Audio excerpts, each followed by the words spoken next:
সাকিব আল হাসানের ব্যাপারটা আসলে আমি খুব বেশি উত্তর দিতে পারি না। এটা আমি ঠিক আপনি যদি আমাকে বারবার কোশ্চেন করেন, এটা আসলে আমি বিব্রত না। আমি চাই সাকিব আল হাসান খেলুক, কিন্তু ওর ব্যাপারটা আসলে পুরোপুরি ওর যে কারণে সে আসতে পারছে না, এটা কিন্তু আসলে ক্রিকেট বোর্ড এটার সাথে কোনোভাবে সম্পৃক্ত না। সেটার অ্যান্সার করা আমার জন্য খুব ইজি না আর কি। সো এটা দেখতে হবে আইনশৃঙ্খলা রক্ষাকারী বাহিনী, কোর্ট আছে, যারা আছেন তারা যেখানে আছেন তাদেরই এটা ব্যাপারটা মীমাংসা করতে হবে। আমরা তো এখনও আমাদের লিস্টে আছে, আমরা আশা করি যে ওর একটা মানে সে যেভাবে চাচ্ছে বা এটা কিছু যদি সমাধান হয় তাহলে ডেফিনেটলি স্টিল আমি মনে করি সাকিব এখনও ক্ষমতা রাখি খেলার ন্যাশনাল টিমে। বাট এইভাবে আসলে একটা প্লেয়ারের জন্য খুব বেশি একটা মানে সে যে দেশের বাইরে থেকে টুর্নামেন্টগুলো খেলবে, তাকে মেন্টালি খুব একটা, আপনি জানেন যে একটা ফ্র্যাঞ্চাইজি লিগ খেলা দেশের জন্য খেলা এক কথা না, আপনার প্রিপারেশন হয়, টিমের জেলটা দরকার হয় খুব বেশি। সেটা যদি করতে পারছে না এখন আসলে মানে ও আমার মনে খুব বড় একটা মেন্টাল স্টেটে নাই দেশের জন্য খেলার জন্য আমার মনে হয়।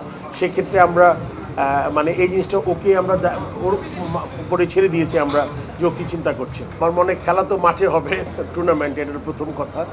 সেকেন্ড হচ্ছে এটা গিয়ে এই বিপিএল আমাদের যে উৎসবটা আমরা করি মাঠে, এটা যদি আমরা ছড়িয়ে দিতে পারি পুরো দেশব্যাপী, এটা একটা কিন্তু কনসেপ্ট আসলে আমরা যেটা আপনি বুঝতে পেরেছেন, আমরা তারুণ্যের যেটা আমরা সম্পৃক্ত করতে চাচ্ছি। সো সেই দিক থেকে বিবেচনা করলে নতুন তো কিছু দেখতে পাচ্ছেন, বেশ কিছু আমরা পদক্ষেপ নিয়েছি যেটা আগে কখনো হয়নি। সো এখন সেটা একটু আগে আমি বলেছি যে এটা আসলে আমরা যত দূর যাব, এগিয়ে যাব, ততটা বুঝতে পারবো যে আমরা কতটুকু সম্পৃক্ত করতে পেরেছি। বাট একটা স্টার্ট হলো, আমার মনে হয় যে এটা সমাপ্তির খুব আইডিয়া। এটা আমাদের মনে হয় যে আপনারা জানেন যে এই বোর্ড অত্যন্ত গুরুত্ব দিয়েছি আমরা ওমেন্স ক্রিকেটকে, এবং সেই দিক থেকে আমরা জানেন আন্ডার-19 শুরু করেছি। আমরা চেষ্টা করব মেয়েদের সুযোগ সুবিধা যা আছে এটাকে আর কতটুকু বাড়ানো যায়, আরও কতটা মোটিভেটেড করা যায়। অ্যান্ড আমাদের দেখতে হবে যে এখনও আমাদের সক্ষমতা তৈরি হয়েছে কিনা বিপিএল মেয়েদেরটা করার। আমার মনে হয় যে ওটা আমাদের চেষ্টাটা করতে পারি আমরা, তারপর দেখা যাবে কি। বাট আমি মনে করি যে আমাদের বিপিএল যে টুর্নামেন্টটা আছে ছেলেদের, এটাকে আর একটা শক্ত ভিত্তির উপর দাঁড়া করাতে চাই। যদিও মাত্র মানে আমি আসার পরে এটা প্রথম বিপিএল, এবং আপনি জানেন এটাই সাইকেলের শেষ বিপিএল।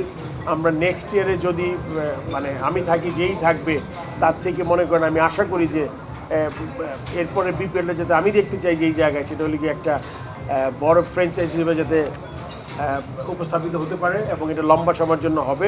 এই প্রতি বছর 2-3টা নতুন টিম, এটা আসলে কখনোই একটা টুর্নামেন্টের জন্য ভালো কোনো খবর না আর কি। তো ওইটার ব্যাপারে আমি প্রথমে আরেকটা ইয়েতে বলেছি যে ওদের সাথে একটা নেগোসিয়েশন করে আমরা একটা রেট করেছি। এখনও প্রথম চেকটা পাইনি, বাট আমি আশা করছি, কারণ আপনি জানেন 4-5টা টিম তখন ছিল, তাদের কাছে এই সেম অ্যামাউন্টে টাকা বাকি ছিল, কিংসের কম ছিল। ওইটা আমরা একটা পর্যায়ে এনেছি, বাট ওই বাকি টাকাটাতে এখনও পাইনি, বাট আমি আশা করছি এই চলাকালীন সময় পেয়ে